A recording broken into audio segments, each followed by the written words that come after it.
Zuji lies in an extremely competitive industry. In order to gain the customer base that you strive for, you must differentiate yourself from your competitors.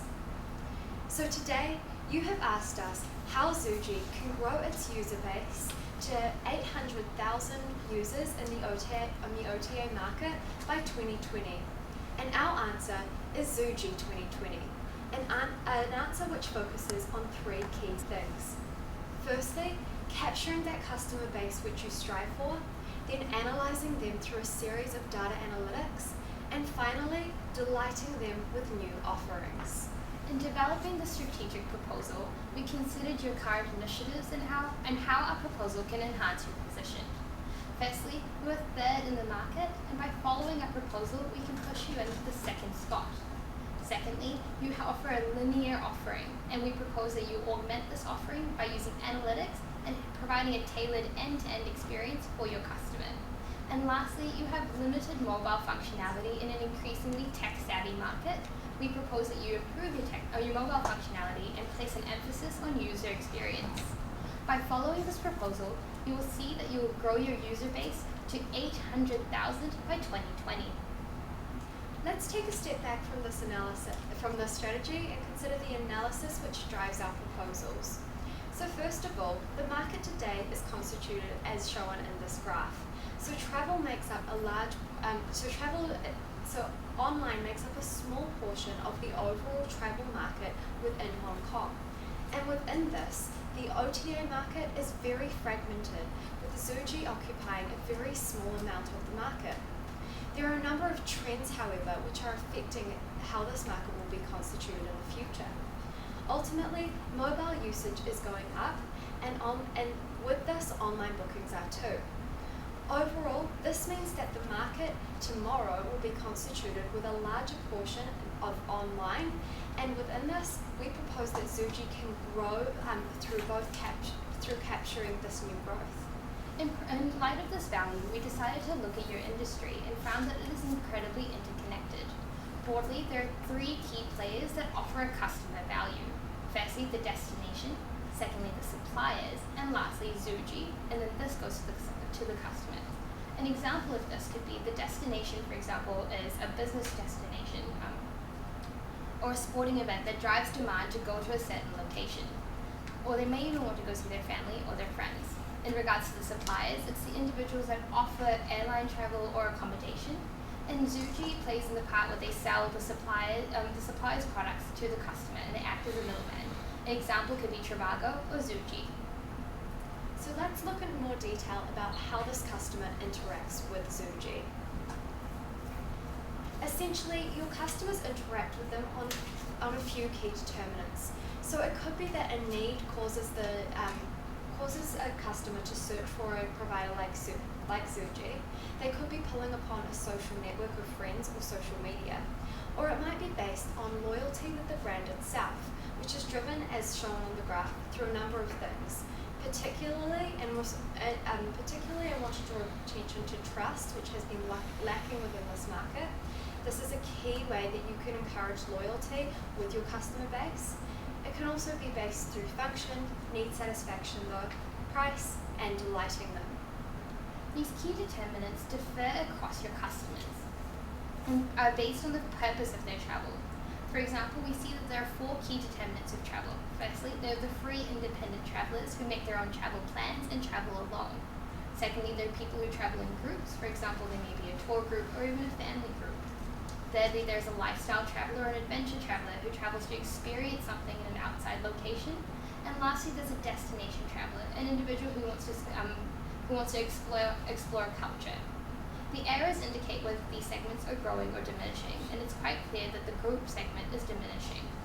What's important to note is that the key customer determinants are all varied across these segments.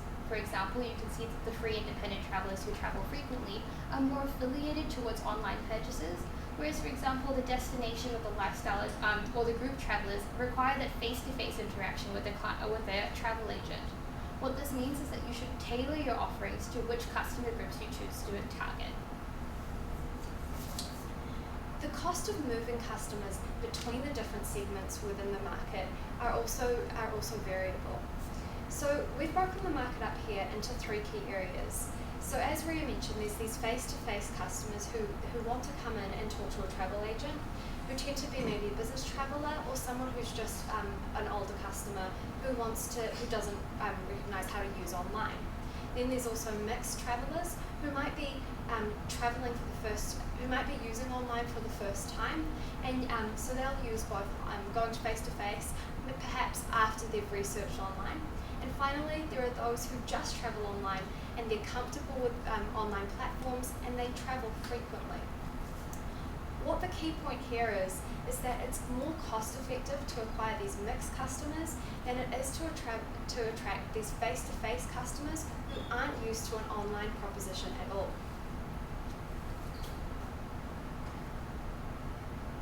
So now let's look at the supplier market, so the relationship between your suppliers and Zuji.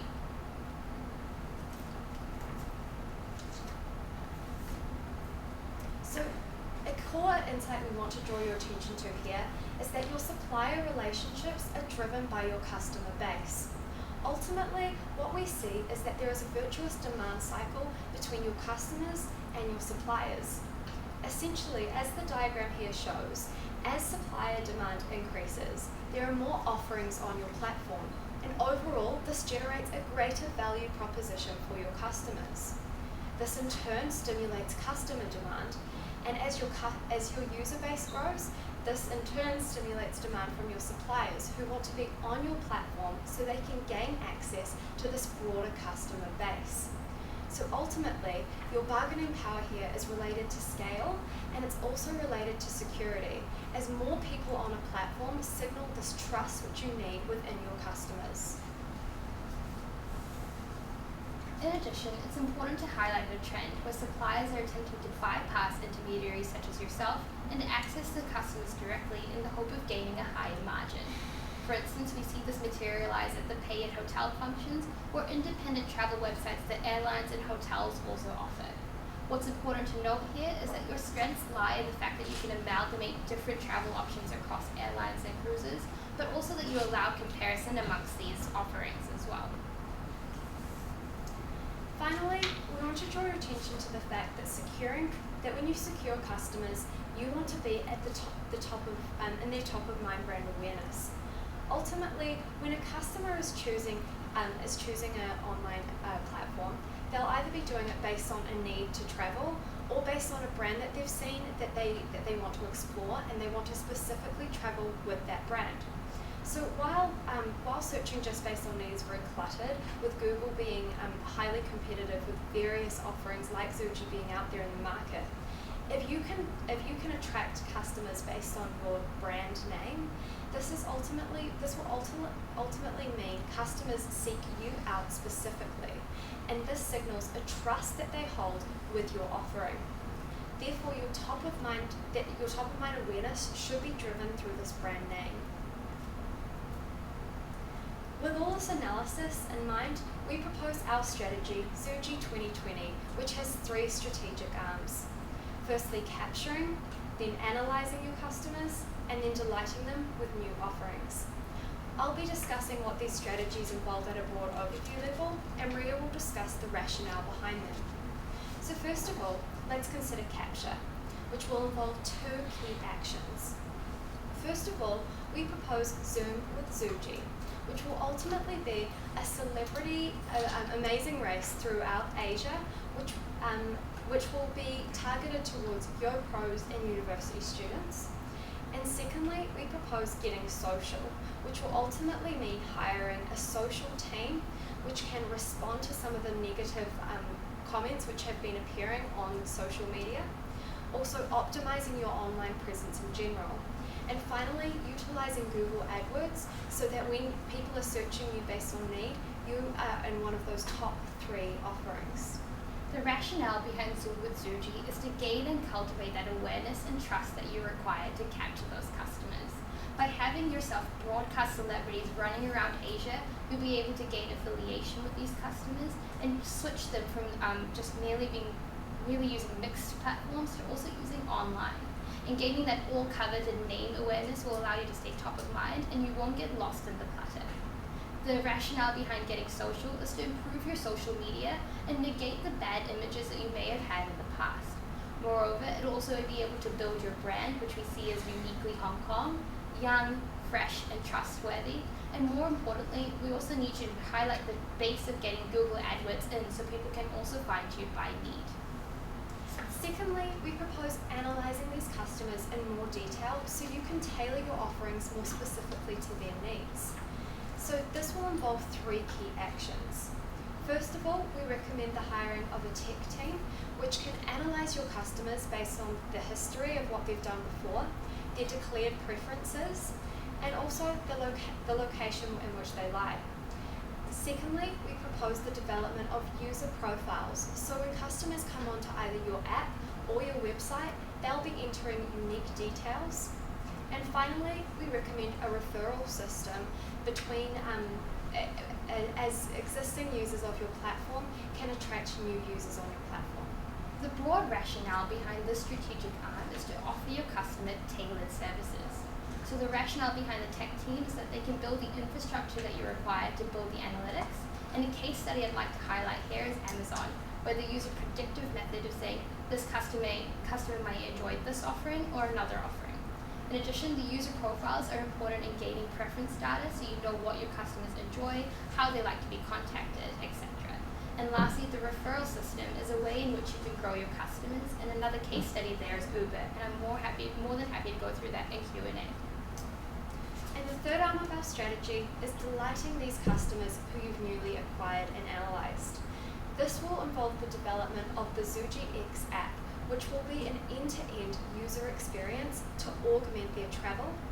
And secondly, we recommend the use of data from the analysed strategy in order to make this offering more tailored to their unique needs. The broad rationale for this strategic arm is that it touches on that growing mobile trend. Customers need tailored offerings and they need it to be at a great user experience. So we looked at a case study of Tinder where it makes using the actual information behind the app incredibly easy by either swiping left or swiping right. Moreover, and using the data analytics to build your network will enable you to gain that critical mass and that name that you need to survive and also recapitalize on that mobile trend. Thank you. I'll now pass you on to Taylor and Cameron who will walk you through implementation and finance.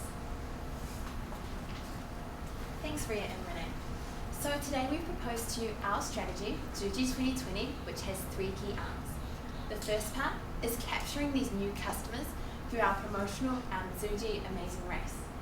Secondly, we'll have our analysing our customers in order to develop more information to provide them a better, tailored, customised service on our platform. And finally, we want to delight them by offering them a new tailored offering and method in which they can interact with Zuji.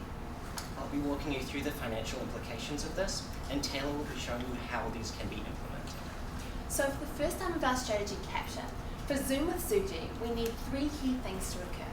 Firstly, we want to get 3 celebrities on board, so this could be high-profile actresses or singers who will come on board and carry out the race. Secondly, we'll need this facilitated by a team. So these will be people in charge of creating the events and when they need to go with and the race plan and how they'll be then integrating this with Zuji and using our packages we offer on our website. And finally, we want that tech infrastructure which is going to be promoting and getting this out to those end customers, end users of our platform, sorry. This way we want to do this is GoPros filming in everywhere that the celebrities are going and also bringing this up in videos on WeChat and Facebook on their profiles and also on Zuji's profile. This will be run over 3 weeks and we want to target key Asian cities that they'll be moving around in. The second part of our strategy is the getting social. So this is about the social team who'll be looking after a lot of this. Firstly, we want them looking after Google AdWords. Also, we want them doing updates on the Zoomers who are going around doing our race. And thirdly, we also want them looking after our brand consistency, answering questions on these platforms that any of our users have. This will be a 10-person team. Outlined here, you can see some of the costs and benefits associated with this arm of the strategy, with the main cost coming with a one-off cost for the celebrities and the travel. We've estimated this can generate an additional 200,000 users with the majority of this coming from over the first 2 years and then the ongoing effects of the social networking.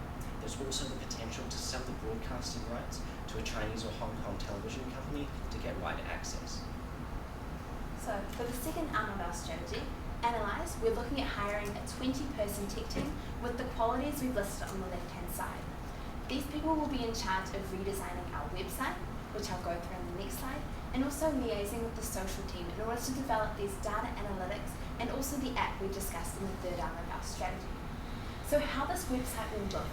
Firstly, when they log on, we want them to have the first opportunity to create a profile and also a click if they wanted to go direct to our information site, so we're not stopping them from accessing our already there content. And then we'll want to be looking at, once we've got these current people who use the website, also getting new people on, and that's where our referral system will come into play. So now that we have user accounts, when these users log in, they can choose to refer the website to their friends. So when creating an account, you can click if you've been referred or not, and those users can then take a 10% discount on travel within the next 3 months through the website. So this has the two purposes of both getting users to attract other users to the website, and they want to use up that 10% discount within the next 3 months, wanting them to get a purchase sooner.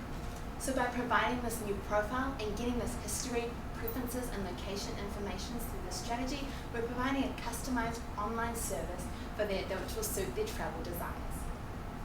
Furthermore to this, we're going to be looking at our user base and how we can grow this further from 800,000 by 2020.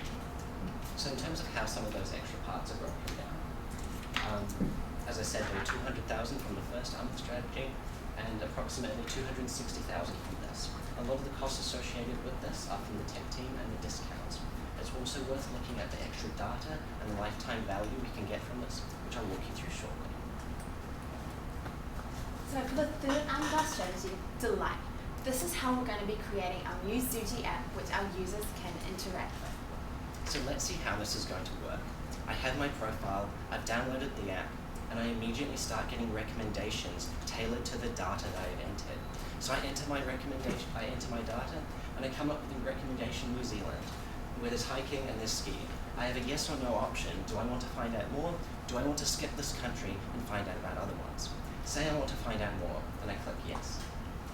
I'm immediately given the different airlines, the hotels, and the activities I can do here, and a button where I can book immediately so that Zuji can finally convert that information on the different travel locations to bookings straight away through this mobile app. In order to get this app out and promoted, there are two key ways we wanted to do this, through the user profiles and also through the promotion we're using through our Zoomers. We've estimated the development to come at $500,000 in addition to the tech team we'll have operating, and with $2 million in additional advertising. The last thing that we want to look at, again, is the users. So the 200, the 260,000, and the remaining coming from this app. But rather than just getting users, we're also going to be increasing the customer lifetime value of your users. You'll be increasing the number of trips per year due to the referral system, that will speed up the number of purchases they're going for. You'll increase the number of site visits per year, both through the app, which people will find fun, and through the website where they have a user profile that they want to regularly check in with. And finally, because they have these user accounts, they're more likely to go back to your website because they already have all their information there, extending the time they'll be with the site from 10 to 20 years. Overall, this can account for an increase in 2.6 times your customer lifetime value. We also provided some milestones in which we want you to move out the strategy, which I'd be happy to go through in Q&A. Along with this, we also touched on some of the risks associated with our strategy that I'd also be happy to go through in Q&A. Now that concludes our finance and implementation, and I'll now pass back to Ria and Renee to conclude.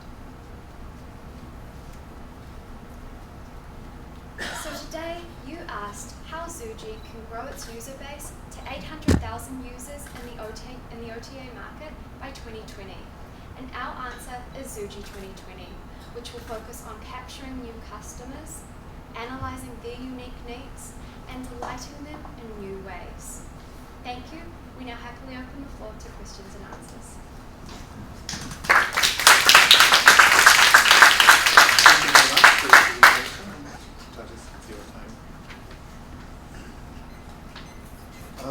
Thank you for a very comprehensive presentation. I think throughout the presentation you've gone through a lot of the strategy, the analysis behind our positioning in the industry.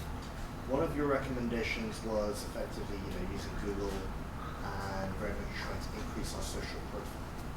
Now, in the history of Zuji, we've actually tried to partner with Yahoo Hong Kong at one point, and that exercise didn't translate to the conversion of users or conversion of internet browsers into users of Zuji. So how do you think this time around the situation will be different?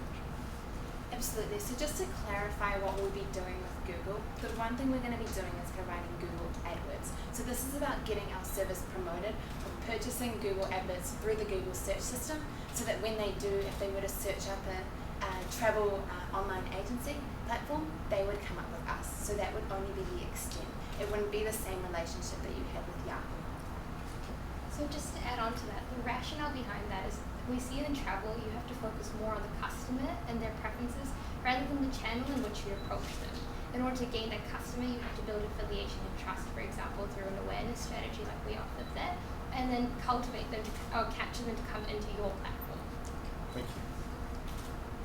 One of the issues with this online travel booking business is the lack of confidence in online payments, security and all that. How do you plan to address that? Sure, we absolutely saw that was one of the biggest areas in online travel. Travel is not cheap, sometimes it's not safe, and you can be worried as a customer. The way in which we sought to break against this was that allow your customer to be affiliated by what we offer. Make it easy for them to understand that your offering is safe, for example, through the celebrities traveling around Asia, and also making it a very easy experience for them. For example, when they're actually purchasing their travel, the app's user experience is very easy for them to decide whether or not to purchase, and they can clearly see the information laid out for them there. And just in terms of making sure the payments are secure, although it wasn't mentioned in the case what the current payment scheme is, what we recommend is when you have the user profile, you can choose a secure payment system such as PayPal or one of the offerings from Ant Financial Group, so that they can have their favorite secure payment system, so that they can have that external reliance as well. You talk about brand consistency. I'm a little bit confused by that because you have chosen to pick the mixed market as your key market. I would say the business market will be usually the margin will be higher, you pick the mixed market. But you are planning to spend 1.5 million US in engaging celebrities to promote your brand. So actually what is your brand position? Whether it's on the mass market, medium market or on the high end? Of course, so just to clarify, with the business customer, what we see is they get their travel arrangements made for them. So it's often between the company and a travel agent that's affiliated with that company. So the individual traveler does not have a choice, for example, with who they travel with or how they travel. We saw that Zuji's offering doesn't actually target that niche. And so we saw the mixed individuals who still go to use online to research and then go to the face-to-face travel agents, and the current online users to be best aligned with what you offer. So with that's yeah. One more question. The strategy that you mentioned, all these say doing more Google, having engaging celebrities, etc., etc. It can be done by other competitors as well. Why you think Zuji can do better? So what we see as being key is that Zuji gets in there first and really builds mass in this market before other competitors come in. As we mentioned, there's that network effect. So as you start capturing some of these customers, it's going to be much easier, or it's going to be much more unlikely that they're going to go to someone else rather than us. So that's one way we see ourselves as sustaining that advantage with those customers. So with 13 years failure history, why do you think that the company can turn around in 5 years? So one of the reasons for that is the big growth which is starting to kick off now with the mobile usage and with the online booking. So in the past, there was a big obstacle where people weren't comfortable using the online booking system, but that's starting to be eroded. So the growth, if you will be exponential during the period of time where online is starting to grow. So even if you were to stick with your status quo over the next 5 years, you would still see significant growth just due to the increased size of that inner part of the travel market. And then on top of that, we also have the other parts of the strategy. My teammates want to comment. So with the other parts of the strategy, employ and capture, analyze and delight, it means that you can offer an end-to-end experience for your customer, and this is the way in which we see it. I think you've given a lot of information in terms of the strategy and the direction you want to take the company. You didn't explain much in terms of execution. Even if I buy onto the strategy, a lot of it is going to be in execution and the detail of execution. As Alice mentioned, the company has a long history of not being able to execute what we originally planned. So could you go into some detail in terms of the execution timeline that you presented, which you've offered to go through the Q&A? Great. So looking at the milestones, the first two parts of our strategy you want to start with is that capture and that analyze. So the first part, you want to be building that brand awareness and getting people onto your platform. And so we're allowing a short amount of time for actually sorting out the contracts with the celebrities and bringing them on board an organisation. And then halfway through 2016, that's when you want to be having the race and bringing that into the park. Secondly, the analyze, you want to start doing that as well at the beginning so that when you actually start the race and that promotion begins, you want to have those user profiles available and ready for use. So when the users access the website, that comes up. So you're signing them on at that same time. And finally, with our final strategy, delight, that one we want to bring in later after we've already got them on the user profiles and we're getting that starting to customize and tailor their offering. And then that's when you'll be launching the application for them to be able to use, and you have the ease of bringing that in because you already have those data and analytics that you've gathered from your second part of the strategy.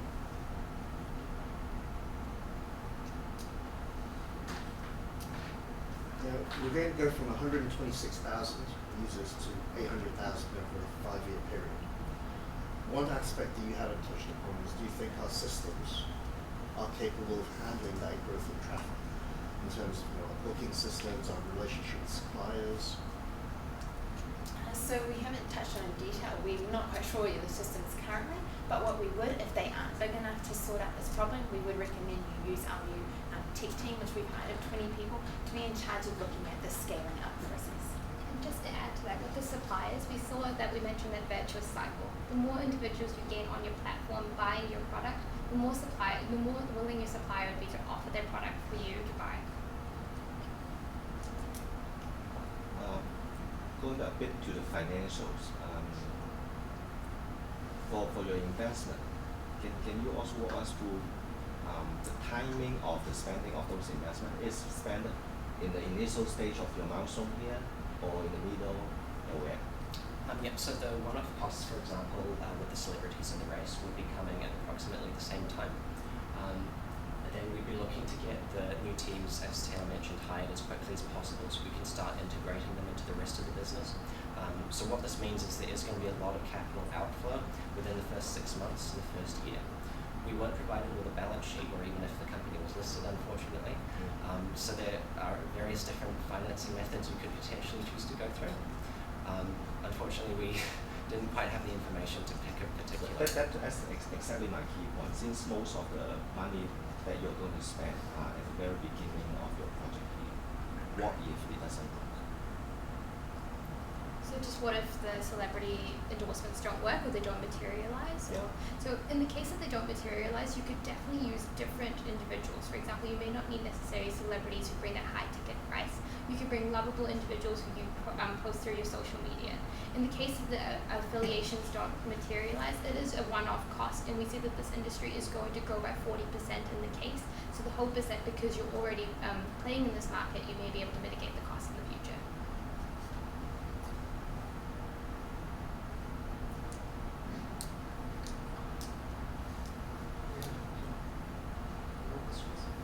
All right. Thank you very much. Thank you very much. Thank you very much. Thank you very much. Thank you very much. And that brings our session to an end. Thank you very much, everybody, for coming, and we will meet you downstairs with the results.